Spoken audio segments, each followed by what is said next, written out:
Hi everyone, it's Kate here for a Friday Reads, which I have not done in way too long, and I think Friday Reads are one of the most fun videos to film actually, so hopefully I'll be doing them more in the near future, but anyhow I'm happy to be doing it today, and I'll just show you what I have been reading. And the first is a buddy read with Kate from the novel Nomad, and I'm reading Her Royal Spyness, and this is the first in the Her Royal Spyness mysteries, and I am absolutely loving this. I was not sure what to think, trying out yet another cozy mystery series, but this is really fun, and it follows Lady Georgiana, whose family has title but has run out of money, and so she starts secretly having a cleaning business and heads to London, and so will clean houses for other people of title, but they don't know who she is.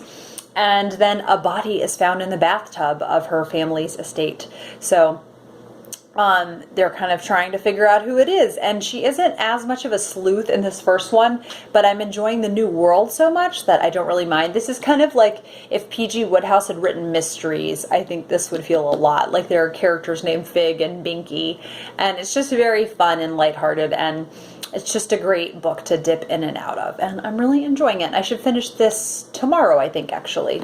Tomorrow or Sunday. And then reading another cozy mystery, and that is A Most Novel Revenge. This is the third in the Amory Ames mysteries, and this takes place at a mansion in Sussex, where there are a group of people who had gotten together a number of years ago, and someone was found dead, and no one thought it was murder, but then a kind of scandalous, salacious book was written about it, and the person who wrote it is then found murdered. So it's up to Amory to find out who did it, and this is really fun, and it actually might end up being my favorite so far out of the series. Another buddy read that I am doing is Of the Giant the Luminaries by Eleanor Catton, and I'm enjoying this a fair amount. It definitely is dense, and it definitely, I have to, stay on top of things. This is written in the style of a Victorian novel, and so it's kind of, the plot really gripped me at first, but now it's kind of slowed. But I've heard that once you get past part one, that it really picks up. So I'm really looking forward to that. So I've made that my goal. I'm definitely not going to DNF this before I reach 350 pages, I think, and I'm already at 314 pages.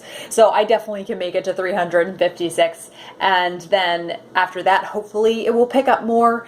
But it's definitely really wonderful writing. It's just dense, so I have to really concentrate while I'm reading it.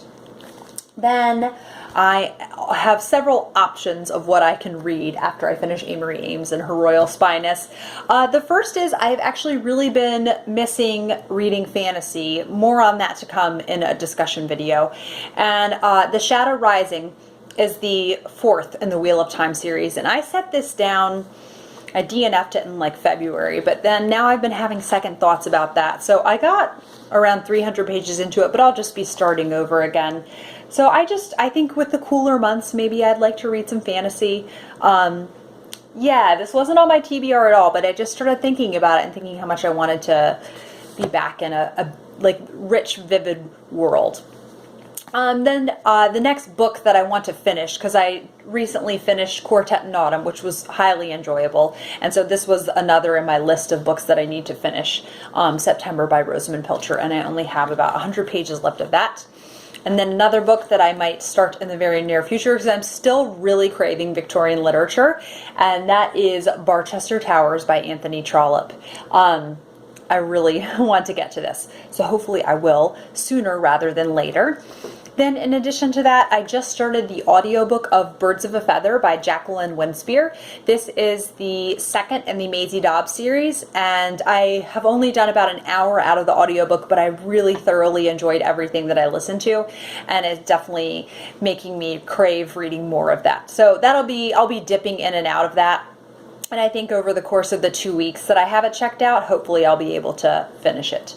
And then lastly, a really fun book that I read last night. I read it in basically a sitting, and I had heard about the Victorian author Mrs. Oliphant, and I had not read any of her books though. And then recently I read an article about her saying that I'll have to, share this article later on because it just made it sound so compelling, saying that she was like a Victorian Jane Austen, but had a lot of the depth with her characters that George Eliot did, and lots of good things from different authors that she had taken. And it really compelled me. Unfortunately, not many of her works are in print. Persephone Classics, Persephone Books has published 2 of her novellas, but her Miss Marchbanks is in the Carlingford Chronicles. So I decided to start the Carlingford Chronicles. So on my e-reader, I picked up the first one, which was The Rector, and it was just a really sweet little novella about a man who's just not sure if he's cut out to be, doing church work. So it was really fun and so easy to dip in to, and I just, like I said, it was one sitting. I mean, it was only about 45 pages, I think.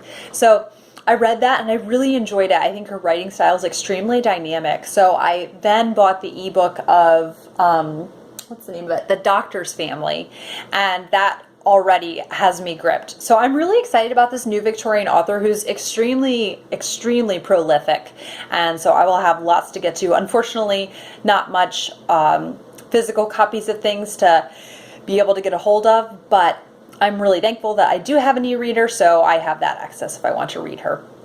So anyhow, those are all the things I'm kind of thinking about reading this weekend. I'll be keeping up with those buddy reads. I hope you guys are going to have a nice weekend. It's beautiful, beautiful weather here in Pennsylvania. I've just been going out a lot this week, and just the beautiful leaves, and it's just nice, crisp fall weather. So I really do want to enjoy the season. I will see you guys for another video soon, and I hope you have a great weekend.